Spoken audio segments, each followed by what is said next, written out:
Hi there, I'm Kendra Smalls, and I'm excited today to talk to you about time management strategies. I'm excited to dive into these strategies because these are all things that I have done and tried in my own business, and they have been extremely helpful for helping me to make sure that I'm getting the most out of the short amount of time each day I have to really get focused work done. So I'm excited to get into it. Let's dive in. All right, so let's dive into our presentation today, all on time management. Really quickly, I want to tell you a little bit about who I am and what I do. So, like I said, my name is Kendra Swalls. I am a business coach and photographer. So, I was a former elementary school teacher. I left my elementary teaching job to run my photography business full time after I had my second daughter. And from there, I realized I really loved the business side of running a business. And that led me into creating a podcast and now coaching other women on how to create their own dream business. So, one of the things that has really helped me to achieve all those goals and to run multiple businesses at one time and raise a family has been my time management strategies. They were not always in the right place, but they are now. And I'm excited to share them with you today. So, let's get into it. All right. So being a mom and being a boss is really tough. Most of the time, you are juggling those work schedules between kids' schools or naps or activities, family time, all the other responsibilities that come from being a mom and a wife and a friend and a daughter or a sister, all the things. And so, how many times have you got to the end of the day and all of a sudden you're laying in bed at 10 or 11 at night and the reminder goes off in your head of, oh crap, I didn't do that one thing, or oh my gosh, I forgot to send that email, or I forgot to edit that session. And then you're like panicking because it's the end of the day and you're like, how did I forget this?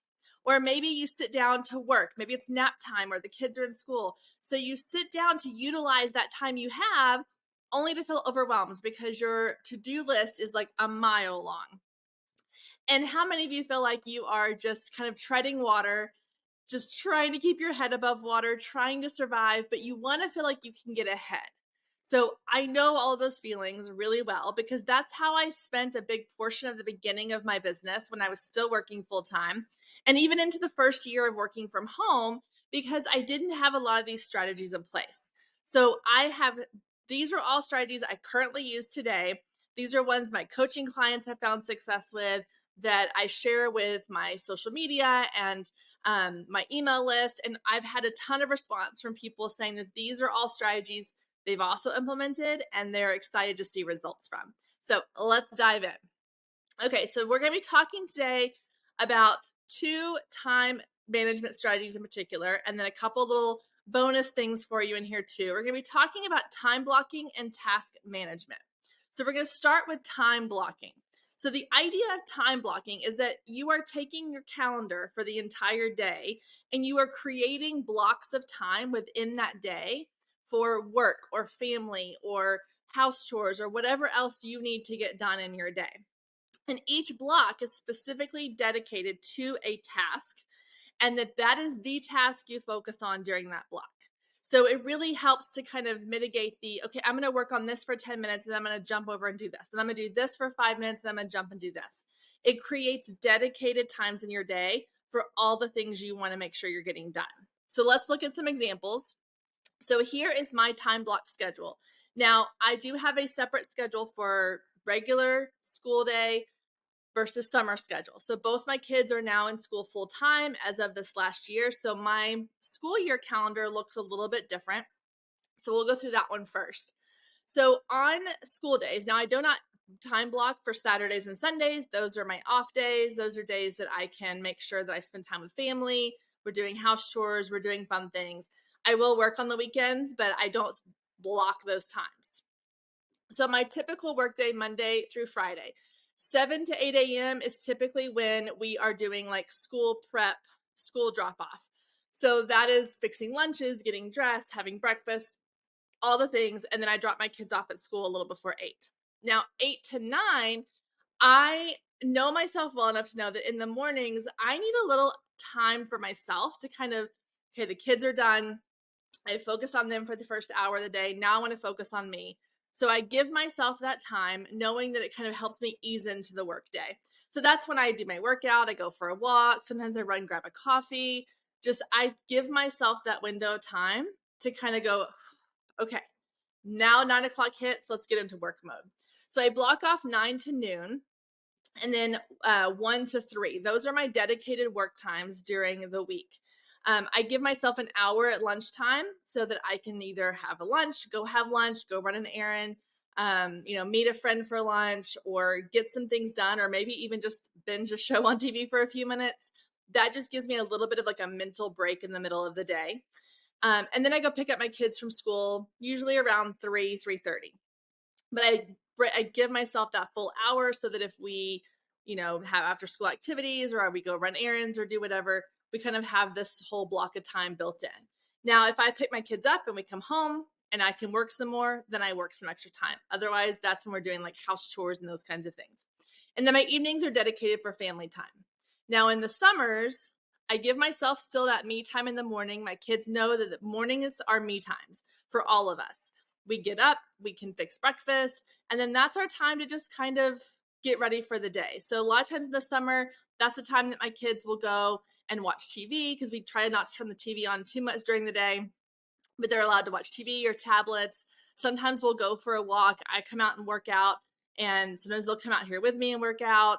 It just kind of depends on, what our mornings look like, but we try to give ourselves that time. And then work time, family, like kid time, work time, family time. Now, the great thing about this is that my kids are old enough now to understand my schedule. So they know that if they give mommy 9 to noon to really get focused work done, they're going to have 4 hours of my time in the middle of the day that is just for them. And then we'll come back, we'll have some relaxed time, and then I can get some work done in that window of time too. So again, if you have older kids, this is great for helping them understand schedules as well, so that they can see, okay, I know mom's going to work for these 3 hours. And if I let her get a lot done in those 3 hours, that means I have more time to do here. And I tell my kids, if you interrupt me 10 times and I now have to take an extra 30 minutes away from this time, that's cutting into 30 minutes of time you were going to get to have fun. So they kind of learn a balance as well. Now, you be flexible. So my summer schedule, sometimes we go to the water park. It's better for us to go to the water park in the mornings. So I will flip. If we go on Monday to the water park, I'll flip my work time and my kid time. And then I'll spend more time in the afternoons working. So it is flexible, but I just want you to kind of start to visualize how this looks. So let's get into a couple of tips here. 1, start big. So I don't want you to get too bogged down into like, well, I'm going to spend 30 minutes on this and 20 minutes on this and 15 minutes on this. Give yourself just big blocks of time. Okay. And then you can go into those blocks and you can say, well, I know that in the mornings I'm the most engaged. So I'm going to make the morning time the time that I am working with clients or I'm creating things. And then maybe my afternoon work time, I'm a little like more tired. So I'm going to do a little bit more of kind of the low key tasks that I need to accomplish. And we're going to get into tasks in just a minute. Color coding. So as you saw in here, I color code my times. That it just helps me visually kind of notice like, okay, it's purple. That means I can take a break. I can give myself that time to take a break. Or, okay, it's pink. That means it's kid time. Or yellow is family time. So the colors really help train our brains to adjust as well. And then, like I said, be flexible. Know that your time blocks might change or need to be modified if you have doctor's appointments or kids' field trips or family vacations. All of this is flexible, but it gives you a structure to go back to on the days when you're like, I really need to have a routine. You already have something in place. All right, so now let's talk about what to do in those blocks of time. So once you have your blocks of time, now you sit down and you go, okay, well, I have 3 hours. What do I do? Because my to-do list is super long. And so I want to mitigate that overwhelmed feeling that can happen when we write out our to-do list and we have 15 things on there and you're like, where do I even begin? So here's what I like to do. So I like to organize my list based on the amount of time, focus, and energy that's required to complete each task. So I put into task 1 anything that requires the least amount of energy or focus. So these are things that I can do while my kids are around, or while I'm cooking dinner, or while I'm hanging out by the pool with them, or while I'm watching TV at night. And then progressively goes down to 5, which is requires the most amount of energy. So these are the tasks that have to be done when I am able to really focus. There are no distractions. I may be, in a space where I'm not going to be interrupted. It's quiet, all those things. So I organize my list by those 5 categories, and I'll show you what that looks like. So here's an example of a to-do list. So I have level 1, 2, 3, 4, and 5 tasks. Now, my level 1 tasks, I write them out. Clean up my inbox, engage on social media, add content ideas to Asana. And then it goes progressively to level 2, writing client proposals, order client products. Level 3, editing photos, schedule social media content, upload and schedule podcasts. And then 4 and 5 are the ones that were like, I'm thinking, okay, I need to have a lot of focus here. It's writing content, creating graphics, recording podcast episodes, recording videos, doing coaching calls, calling clients, those kinds of things. So I make my list and I categorize them into their task groups, and then I color code them because, again, we all like color. Color helps us. So my color coding scale, and it can be different for you, is yellow's priority, green is second priority, red is it can be done another time if it needs to. So what this tells me is if I look at my calendar and I say, okay, from 9 to noon, I have 3 hours of dedicated work time. Now, I know that my kids typically about an hour and a half into that block of time, they're going to start coming into my office. They're going to be asking for snacks, or they're going to be complaining about something or fighting over something. So I probably have a good hour and a half before I'm going to have to kind of move on to some of these lesser tasks. So I'm going to focus on level 4 and 5 tasks first, because that's when I know I have the most focus and energy. So I'm going to schedule my coaching calls during that block of time. I'm going to plan to record videos or podcast episodes during that time. And that way, when I sit down, I go, okay, it's Thursday. I only have time for really one of these today. So it's going to be a coaching call because I have a client that needs me to coach with her on Thursdays. If I have time after that, I can record a video or a podcast episode, or I can move on to one of my level 4 or level 3 tasks if it's a yellow or a green.